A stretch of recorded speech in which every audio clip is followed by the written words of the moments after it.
Hello everybody, Gamer here. I'm pretty much here to tell you, to talk to you guys about if the $80 collector's edition for Destiny was really worth it.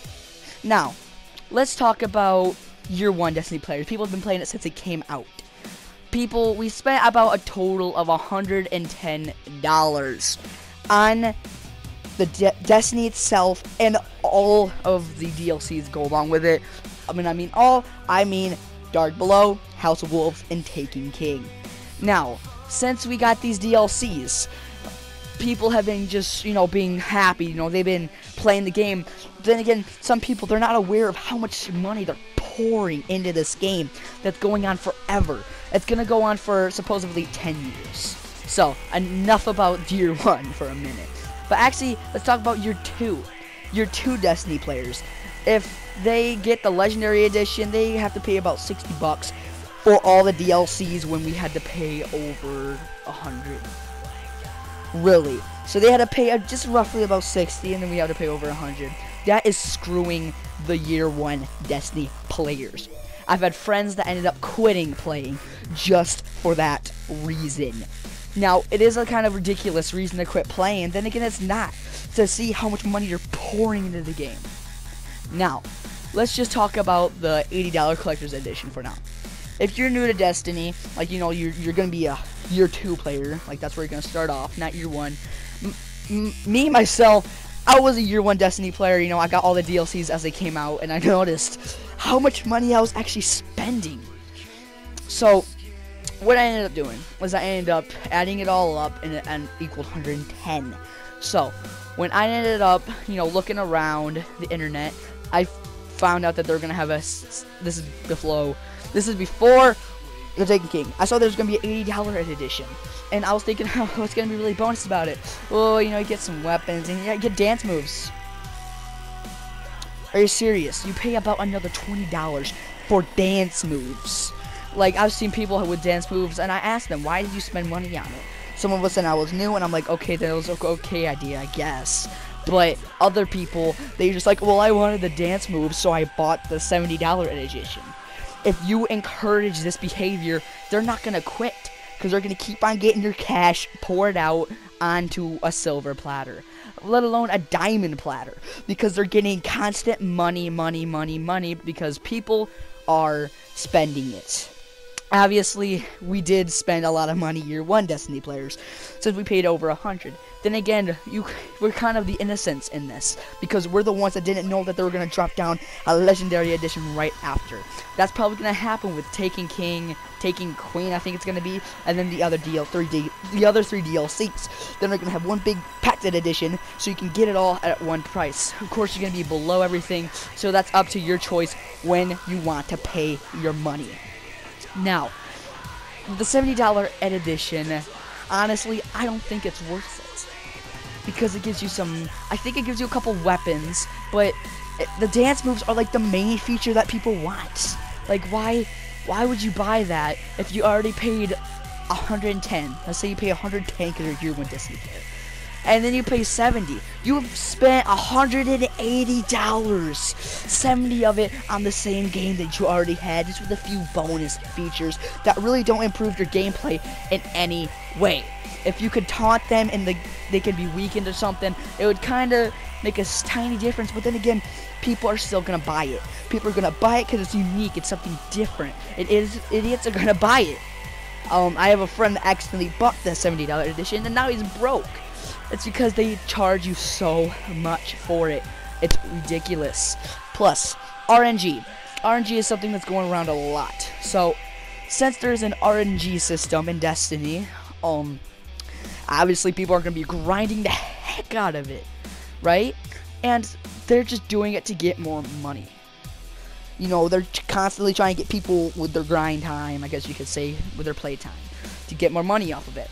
And when this already getting grinded and getting more money off of it, we're also going to apparently buying the major expansions, which is going to cost even more than the normal amount of money that you would be pouring into it, which would be still quite a bit. But still, then you're going to pay even more just for dance moves. It's really ridiculous how they sent this out here and people actually bought it.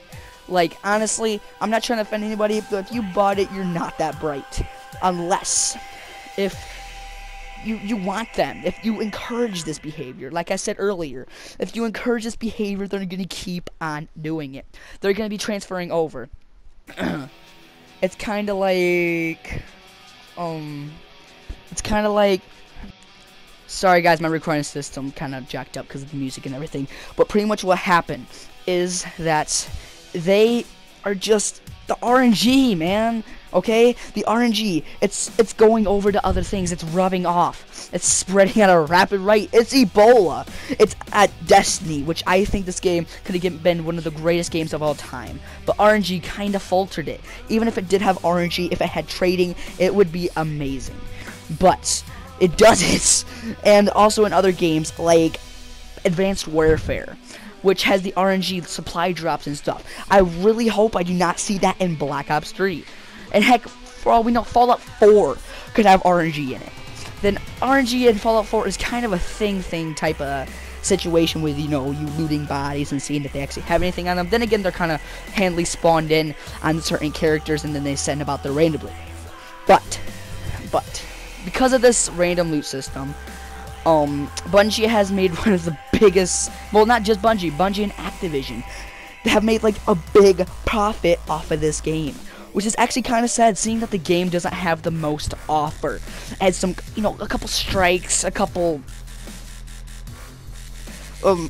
raids, and and then you're done with them. Then you get bored of them, and then a couple months later, here comes a new DLC. So you have to grind even more and more playtime, more money, another DLC, more money at a big rate, and then grind. So they keep on having kind of a little bit lower than steady from there on pace until people start to get bored again. Then it kind of goes down. Then they drop down a DLC. Then it goes right back up. And that's kind of what this digital collector's edition was. It was kind of a big spike up in the air. Plus, they let you pre-order DLCs. If this is where it's coming from, don't pre-order DLCs. I know it should have been, kind of helpful to put it out before the DLC, but still, you don't pre-order DLCs. And everybody's like, well, it's next gen, you should be able to pre-order DLCs. Well, it kind of happens like this. You pre-order a lot of it, then while they're in development, that's when they send it out to get pre-ordered. They're going to start slacking on how they do it because they already got about a couple $1 million in the bag. And still there's going to be people that are going to wait until the day it comes out and then buy it immediately. I recommend you are that person. Maybe if you don't have your credit card or something hooked up, maybe just, get a couple cards. Like, get two $40 cards and then buy it the day it comes out. And then bam, you're good. I know you might get bonus content, but honestly, you do not get that much bonus content. Like the Soros regime and so on.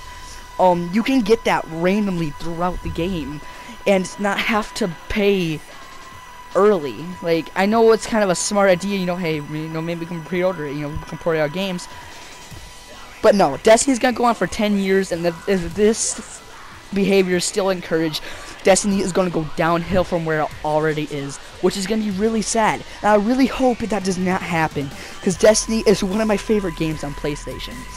I don't really play my games that much, unless if I'm making other YouTube videos. That's most of the time when I play the game.